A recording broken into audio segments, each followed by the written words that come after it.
Hello friends, welcome to back our YouTube education channel.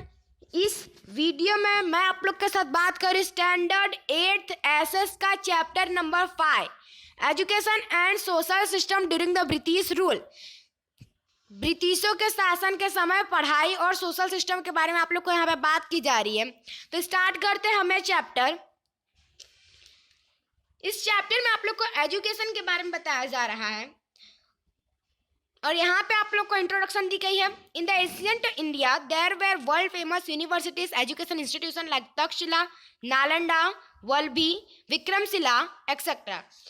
World famous universities education institution, पढ़ाई का जगह है जहाँ पढ़ाई की जाती थी। तक्षशिला, नालंदा, वल्लभी, विक्रमशिला और भी ऐसे कई जगह होंगे। बट आफ्टर सम टाइम, कुछ समय बाद ये सब बंद हो गए। ड्यूरिंग द अकबर्स रीगन, जब मुगलों के राजा अकबर के समय पढ़ाई बहुत ही अच्छी से हो रहे थे पार्सियन, उर्दू और लोकल लैंग्वेजेस में। After the decline of Mughal period, teaching was carried out in the school in the Hindu monasteries and madrasa in mosques. लेकिन जब मुगल पीरियड आया तो हिंदू लोगों के मोनेस्टरीज में स्कूल हो गए और मद्रास के मॉस्को मस्जिद में हो गई। However, their form was old and limited. उनके जो तरीके थे वो बहुत पुराने थे और लिमिट में थे। They provided primary level education. However, their form was old and English rule began in India. However, जब उनका जो लिमिट में था और जब उनके पुरानी जो स्टडी हो रही थी तब उनको प्राइमरी लेवल, उसके बाद उनको प्राइमरी लेवल के एजुकेशन को प्रोवाइड किए गए, लेकिन ये ज़्यादा चला नहीं। इन 1757 एडी में इंग्लिश रूल बिगेन हुआ। इंग्लिश रूल स्टार्ट हुआ हमारे भारत में। और फिर 1765 के बाद दीवानी पावर ब्रिटिश को मिल गए, जिसको उन्होंने इस्टेब्लिश किया था, स्थापित किया था बंगाल, बिहार और उड़ीसा। ये हम लोगों ने ऑलरेडी चैप्टर नंबर 1 में पढ़ लिया है, ठीक है। ये हमने चैप्टर नंबर 1 में पढ़ लिया है। Diwani power was establish in Bengal, Bihar and Orissa, जिससे टैक्स लेते थे ब्रिटिश लोग। Next, even during the British rule, due to their policy, education would not widen properly in India. लेकिन जब ब्रिटिशों का जब शासन था तो उनके पॉलिसी, एजुकेशन ये सब ज़्यादा देर तक मतलब ज़्यादा अच्छे से चल नहीं पाया और ज़्यादा बढ़ नहीं पाया। अब आता है आप लोग का स्टेटस ऑफ एजुकेशन इंडिया। इस टॉपिक में आप लोग को बताया जाएगा when the British arrived in India, appointed method of education was prevalent in India. Educational institution were known as village school, पंड्या स्कूल और ट्रेडिशनल स्कूल, जिसको धुलिया निशैलो। जब ब्रिटिश अराइव्ड हुए हमारे भारत में तो जब पढ़ाई का जो मेथड है, एजुकेशन ऑफ मेथड प्रिविलेंट हुआ हमारे भारत में। एजुकेशनल इंस्टीट्यूशन को हम लोग विलेज स्कूल, पंड्या स्कूल या फिर ट्रेडिशनल स्कूल के नाम से जाना जाता था। There was no formal education system, कोई फॉर्मल एजुकेशन सिस्टम नहीं था, यानी कोई तरीका नहीं था पढ़ाने का। और जो स्कूल है वो पब्लिक प्लेस पे ही सेट होती थी, यानी जहाँ पे पब्लिक ज़्यादा होती थी, विलेज के आसपास में ही स्कूलें होती थी। और स्कूलें भी कैसी होती थी, बनियान ट्री होते हैं ना, बनियान ट्री या फिर कोई और ट्री जो बहुत बड़ा हो, उसके नीचे उसके छाड़ा में बैठ के वो पढ़ाते थे। वहाँ पे कोई फिक्स सर्कुलम यानी कोई फिक्स रूल्स, टेक्स्ट बुक और टीचर्स, ट्रेनड टीचर्स नहीं थे, यानी टीचरों को जो आता था वो पढ़ाते थे और कोई टेक्स्ट बुक नहीं थी और कोई रूल्स रेगुलेशन नहीं था वहाँ का कि ये ही पढ़ाया जाएगा। द टीचर के education keeping in the view the family condition. चल बच्चे के फैमिली की जैसी कंडीशन होती थी, टीचर्स वैसे ही पढ़ाते थे जैसे बच्चे के फैमिली की कंडीशन होती थी। Oral education started with number. Oral education यानी कि उनको बोल के पढ़ाते थे, ओरली पढ़ाते थे, तब रिटर्न नहीं पढ़ाते थे। ओरली में वो उनको नंबर्स यानी 1 2 3 4 और टेबल्स 2 1 जा 2 ने वो सब पढ़ाते थे और कुछ बेसिक पढ़ाएंगे और अल्फ़ाबेट जो उनको पढ़ के बुलवा के उनको सिखाते थे। बाद में रिटर्न एजुकेशन आया।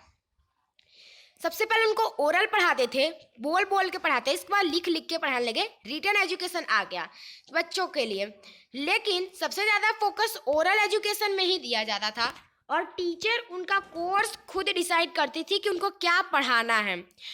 इसमें टीचर की भी कोई फिक्स सैलरी नहीं थी। बच्चे के पेरेंट्स जितने जो कंडीशंस है उनको जितना देना होता था, जैसी पढ़ाई होती थी वो उतना देते थे, कोई ज़्यादा देता था तो कोई कम देता, तो इस तरह से टीचर की भी कोई फिक्स सैलरी नहीं थी।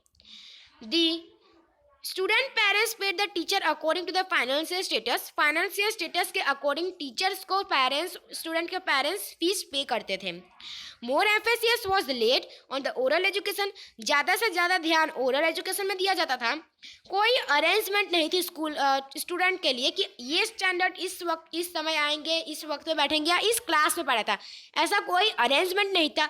कोई भी एज का बच्चा, कोई भी स्टैंडर्ड का बच्चा वहीं आके बैठेगा और उनको ओरली 1 2 ABCD यही सब पढ़ाएंगे। तो there was no standard, there was no different standard for students. It was up to teacher to decide what to teach this children. ये बता रहे हैं कि टीचर को डिसाइड करना था कि वो बच्चे को क्या पढ़ाएंगे। इस तरह से गवर्नमेंट की तरफ से ऐसा कोई आता नहीं था कि हमको यही सेमेस्टर पढ़ाना है, ये टीचर डिसाइड करेंगे कि उनको क्या पढ़ाना है आज। अब आते हैं आप लोग का अर्ली एजुकेशन सिस्टम। सबसे पहले हम लोगों ने यहाँ पे इंट्रोडक्शन पढ़ा था, इसके बाद हम लोगों ने status of education in India पढ़ा, और अब हम पढ़ेंगे early education system. Early education system में आप लोग को बताया जा रहा है, it can be said that education the western style in India was started by foreigners. Western education start हुआ, वेस्टर्न स्टाइल हमारे भारत में हम कह सकते हैं फॉरेनर के आने, यानी फॉरेनर्स के आने के बाद ही स्टार्ट हुआ। First education institution in India was established by William carry in Shrirampur near Kolkata in 1789 AD। 1789 AD में कोलकाता के पास श्रीरामपुर में विलियम कैरी ने एक फर्स्ट एजुकेशनल इंस्टीट्यूशन हमारे भारत में स्टार्ट किया था। याद रखना 1789 में कोलकाता के पास श्रीरामपुर है, श्रीरामपुर में विलियम कैरी है, और विलियम कैरी ने फर्स्ट एजुकेशनल इंस्टीट्यूशन हमारे भारत में इस्टेब्लिश किया था। नाउ लैंग्वेजेस की अगर हम बात करें, संस्कृत, बंगाली, मराठी, हिंदी, रामायण और ग्रामर, यही सारे उनको एजुकेशन इंस्टीट्यूशन में उनको पढ़ाते थे। कौन कौन से subject? Sanskrit, Bengali, Marathi, Hindi, Ramayana, grammar. In the Srirampur, that his fellow merchman and his wife set up girls' school. Shrirampur में मर्समैन नाम का एक आदमी था, उनकी वाइफ ने, वो और उनके वाइफ ने मिलकर स्कूल, गर्ल्स की स्कूल खोली। पहले गर्ल्स की स्कूल नहीं थी, पहले से बॉयज़ की स्कूल थी, लेकिन मर्समैन और उनकी वाइफ ने गर्ल्स स्कूल सेटअप किया। Thus, the British who were engaged in missionary activities started the education system in Bengal. British जो एंगेज्ड मिशनरी एक्टिविटी, उन्होंने एजुकेशन इंस्टीट्यूशन बंगाल में स्टार्ट किया। अब आते हैं आप लोग का primary and secondary education. Primary और सेकेंडरी एजुकेशन में है, the charter of 1813 AD allowed Christian clergy to establish education institution in India. 1813 AD में क्रिश्चियन कैलर्जी को परमिशन दे दी कि आप इस्टेब्लिश कर सकते हो एजुकेशनल इंस्टीट्यूशन भारत में। अब प्रीस्ट नेम्ड, और एक प्रीस्ट का नाम था अलेक्जेंडर डफ, जिन्होंने वेस्टर्न स्कूल हमारे भारत में फाउंडेड, हमारे भारत में खोज की थी। इसके बाद उन्होंने ये भी डिसाइड किया कि 1 lakh per annum education system के अंडर खर्च होगा या फिर पे की जाएगी। 1 lakh per annum for education under this system, इस सिस्टम में। However, the Arabic, Persian, Hindi system continue to operate education. Arabic, Persian, Hindi system भी सारे जो है वो एजुकेशन में कंटिन्यू किया। Some of India leading reformer, the British official were of the opinion that the Western education should be introduced all over India, while some Hindus and Muslims believed that education should be given only in school and madras respectively.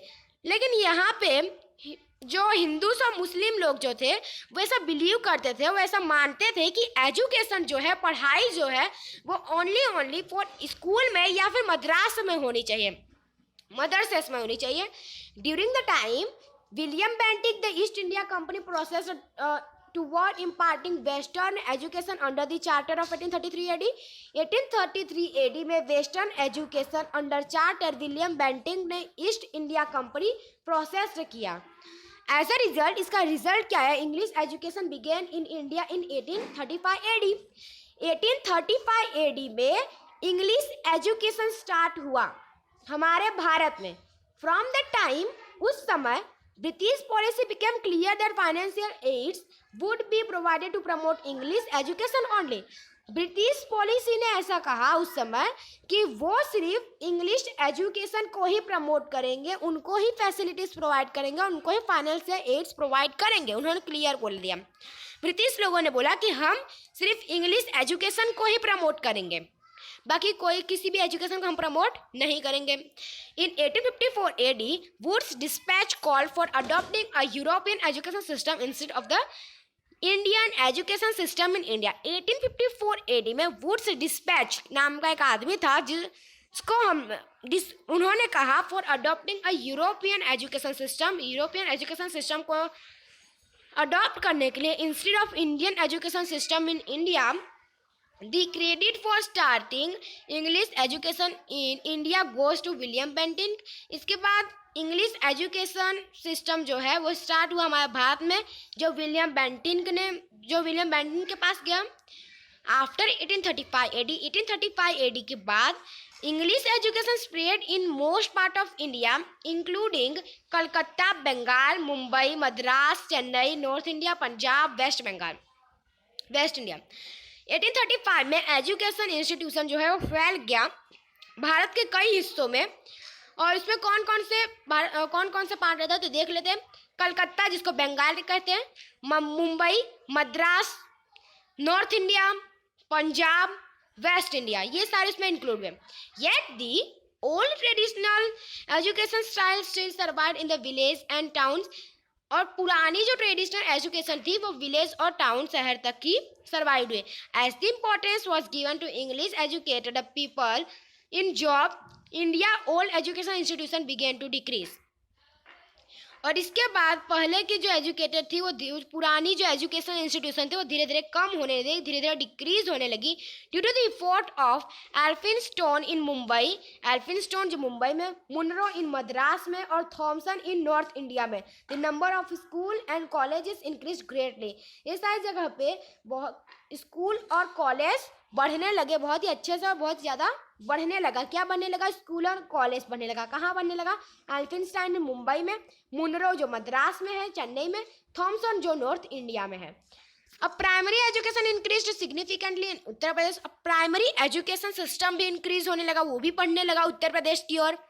The Hunter commission of 1882 AD में Hunter commission thought, उन्होंने ऐसा सोचा कि given responsibility of primary and secondary level education to local self governing bodies.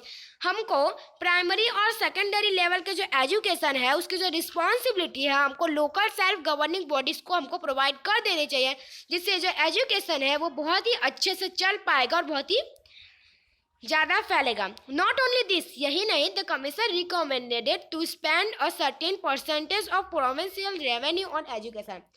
और यही नहीं, उन्होंने revenue collect करना भी स्टार्ट किया जो एजुकेशन से. In the field of secondary education also the government promote non governmental organization. और सेकेंडरी एजुकेशन में भी उन्होंने प्रोवाइड किया.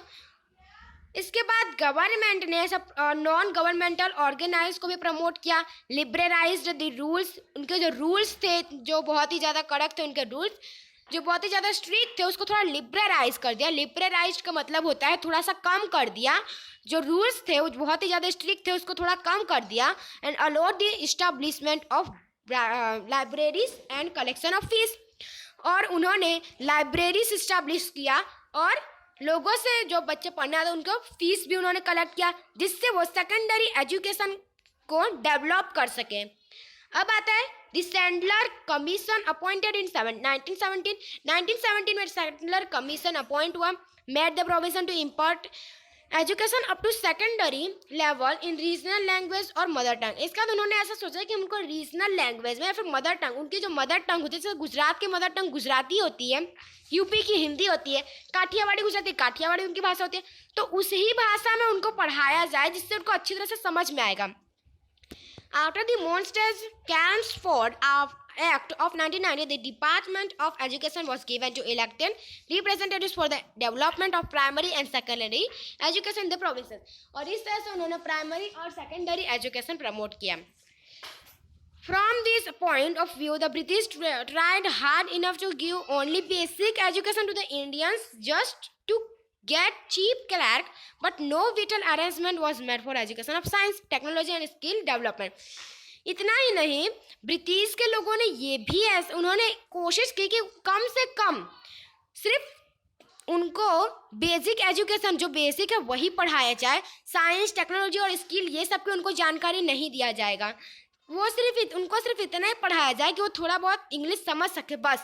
साइंस टेक्नोलॉजी और स्किल के बारे में उनको कोई भी जानकारी नहीं देनी है, उस सब की उनको पढ़ाई नहीं करनी है। और शायद इसी वजह से आज हमारा भारत एजुकेशन में बहुत पीछे रह गया है। ये था आपका पार्ट 1।